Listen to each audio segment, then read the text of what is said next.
ഇന്നത്തെ ഏറ്റവും പുതിയ വീഡിയോയിലേക്ക് ഇവർക്കും സ്വാഗതം. തമിഴിൽ നിന്നും ഇന്ന് 2 സിനിമകളാണ് റിലീസ് ചെയ്തിരിക്കുന്നത്. 3 തമിഴ് സിനിമകളുടെ റിപ്പോർട്ടുകളാണ് വീഡിയോയിലൂടെ പ്രേക്ഷകരിലേക്ക് എത്തിക്കുന്നത്. മാർക്ക് ആന്റണി എന്ന സിനിമയുടെ റെക്കോർഡ് വിജയത്തിന് ശേഷം വിശാലിന്റെ ഏറ്റവും പുതിയ തമിഴ് സിനിമ ഇന്ന് തിയേറ്ററുകളിലേക്ക് എത്തിയിരിക്കുകയാണ്. ഹരി സംവിധാനം ചെയ്ത രത്നമാണ് ഇന്ന് തിയേറ്ററുകളിലേക്ക് എത്തിയിരിക്കുന്നത്. സിനിമയുടെ ആദ്യ പ്രതികരണങ്ങൾ പുറത്തു വരുമ്പോൾ ഒരുപാട് തവണ കണ്ടുമടുത്ത മറ്റൊരു മാസ് ആക്ഷൻ എന്റർടൈനർ സിനിമയാണ് രത്നം എന്നാണ് സിനിമയെക്കുറിച്ചുള്ള അഭിപ്രായങ്ങളിൽ നിന്ന് നമുക്ക് ലഭ്യമായിരിക്കുന്ന റിപ്പോർട്ട്. ആവറേജ് അഭിപ്രായങ്ങളെല്ലാം തന്നെയാണ് സിനിമ കൂടുതലായിട്ട് നേരിടുത്തിരിക്കുന്നത്. ആദ്യ പകുതിയേക്കാൾ താഴെ നിൽക്കുന്ന രണ്ടാം പകുതി എന്നൊരു അഭിപ്രായം നേരിടുത്തി കൊമേഴ്ഷ്യൽ മാസ് എന്റർടൈനർ സിനിമ രത്നത്തിന്റെ ബോക്സ് ഓഫീസ് റിപ്പോർട്ടുകൾ കേട്ട് പ്രേക്ഷകർ കാത്തിരിക്കൂ. ഇന്ന് തിയേറ്ററുകളിലേക്ക് എത്തിയ രണ്ടാമത്തെ തമിഴ് സിനിമ ഒരു നൊടി എന്ന സിനിമയാണ്. ചിത്രം ഒരു ക്രൈം ത്രില്ലർ ഇൻവെസ്റ്റിഗേഷൻ സിനിമയാണ്.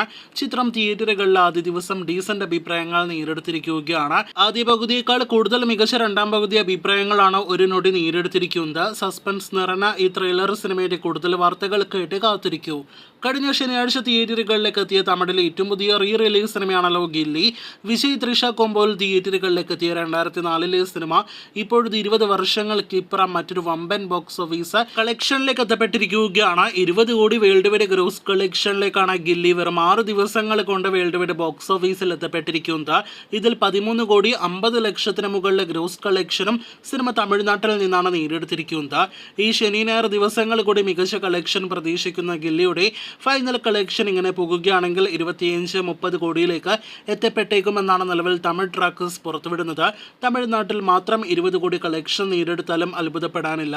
കാത്തിരിക്കൂ, അടുത്ത 2 ദിവസത്തെ കൂടി ഗില്ലി ബോക്സ് ഓഫീസ് റിപ്പോർട്ടുകൾ കേട്ട്.